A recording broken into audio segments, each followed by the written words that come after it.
এটা কিন্তু রাহু। কিরকম বলি, আমি নাম করছি না, কোনো একটা বিশেষ মন্দির আছে, জায়গাটার নাম হচ্ছে নৈহাটি। সেই জায়গার খুব খুব সেই দেবতাকে নিয়ে এমন ফুলিয়ে ফাঁপিয়ে উঠে যে ভাইরাল হলো।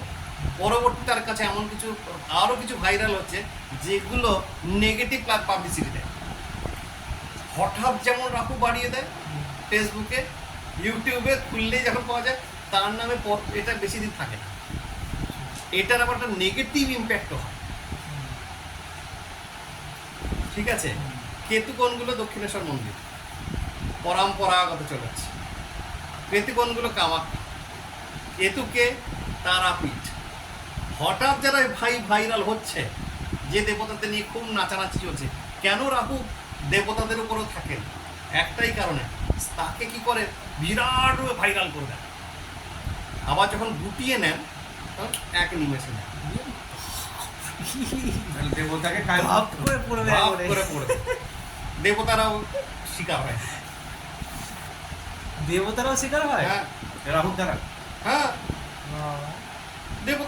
দেবতারা নিজেরাই বলে রেখেছে তুমি এটা কাজটা করো, তাহলে তাদের উপর তাদেরকে কি করে ছেড়ে কথা বলে? কেতু হচ্ছে যেটা পরম্পরাগত হচ্ছে, তন্ত্র সাধন পীঠগুলো হচ্ছে কেতু। কেতু, আচ্ছা, ঠিক আছে, যেগুলো পূজান সব পূজান মহেশ্বর, যেখানে ক্রমাগত সাধনা চলছে বা ভবিষ্যতেও চলবে, সেটা হচ্ছে কেতু। তোমরা 51 পীঠ কেতু সবাই কেতুতেই পড়ে। আর হঠাৎ যেগুলো নতুন নতুন মন্দির গজিয়ে উঠে হঠাৎ হঠাৎ ভাইরাল হয়ে যাওয়াটা জিনিস রাহুর ভাইরাল। রাহু কি করে? এক্সপ্যানশন, তাড়াতাড়ি বাড়ি দেওয়া, তাড়াতাড়ি বাড়ি দেয়, যেখানে থেকে সেখান থেকে এক্সপ্যানশন করে দেবে, আচমকা অনেক কিছু প্রাপ্তি হয়।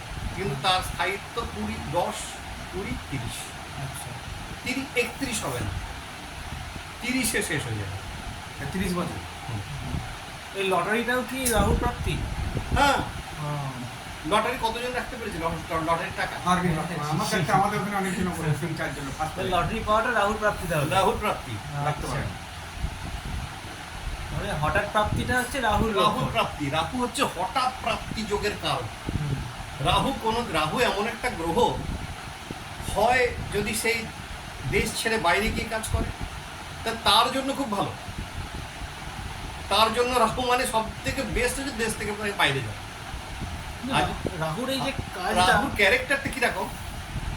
পকেটে 500 টাকা নেই, কিন্তু তার চলাফেরা বা কথাবার্তা এমন হবে, আরে বাপে কোনো কোটি কোটি যাবে, আরে আমার অমুক লোকের সঙ্গে চেনা পরিচয়, একটা ফোন লাগাবো না, দেখা যাবে সেই লোকটাকে যদি জিজ্ঞেস করা, তুমি লোকটা কে চিনি না তো।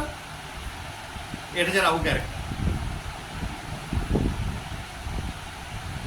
জানতে হবে সে রাহুর দ্বারা প্রভাবিত।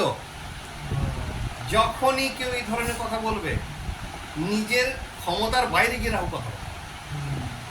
রাহু কখনো নিজের ক্ষমতায় বুঝতে পারে না, যখন বলতে থাকেন তখন আর আগল খুলে যায়, তার দেহটাই যে নেই সেটা ভুলে যায়। মাথাটা আছে, দেহ নাই। সে বলবে জানো এক্ষুনি ফোন লাগাবো না, এক লোকটা এনে হিচি করে ফেলবে, দেখা যাবে সে লোকটার সঙ্গে সারা জীবন সে কথাই বলেনি। এইটা হচ্ছে রাহু ক্যারেক্টার। কেতু বলবে না, কেতু জানলেও বলবে না। কেতু কখন করবে? কার্যক্ষেত্রে এইবারে দরকার পড়েছে, এইবার ফোনটা লাগানো পড়ে, তখন যদি কেতু অ্যাকশনে আসে অন্তিমে।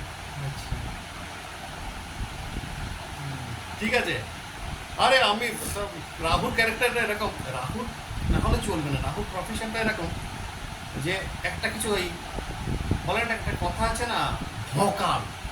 উত্তরপ্রদেশের একটা কথা আছে, উত্তরপ্রদেশে খুব চলে, ইউপিতে ভকাল বলে। ভকাল মানে হচ্ছে টেশন, মানে হচ্ছে কি আমি একটা কেউ কেটা বাবা এক্ষুনি হাম হ্যাঁ। এই যে ক্যারেক্টারটা, এটা অনলি ফর রাহু। হ্যাঁ, পকেটে কিছু থাকবে না, তবুও সে এমন ক্যারেক্টারে আসবে, আরে আমাদের ব্যাপার নেই।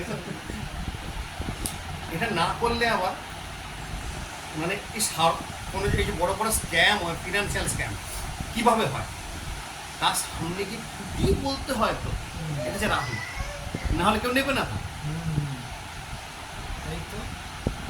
রাহুর প্রভাবেই হয়। রাহুর প্রভাবে করোনা কি ম্যান মেড, বড় বড় সেলসম্যান করোনা যখন হলো ওটা ম্যান মেড বায়োলজিক্যাল ওয়েপনটা, যেখানে অ্যাটম বোম ফাটালে এক জিনিস হতো, এখানে কি করেছে, ওখানে জীবাণুটাকে তৈরি করে ছেড়ে দিয়েছে। তো জীবাণুটাই তো বিরাট প্রভাব বিস্তার করেছে, 1 মাসের মধ্যে পুরো হাফ অফ ওয়ার্ল্ড তাকে গ্রাস করে নিয়েছিল। রাহু প্রভাব। রাহু প্রভাব হচ্ছে এরকম, রাহু হঠাৎ এক্সপেনশন, সাডেন এক্সপেনশন, যা যে গ্রহে সঙ্গে থাকে সেই গ্রহকে পর্যন্ত সাডেন এক্সপেনশন করে দিতে পারে। মানে সে নেগেটিভলিও করতে পারে, পজিটিভলিও করতে পারে। রাহু কোনোদিন কোনো কাজকে ছোট করে করে না, ওর সাডেন এক্সপেনশন এত বড় হয় যেন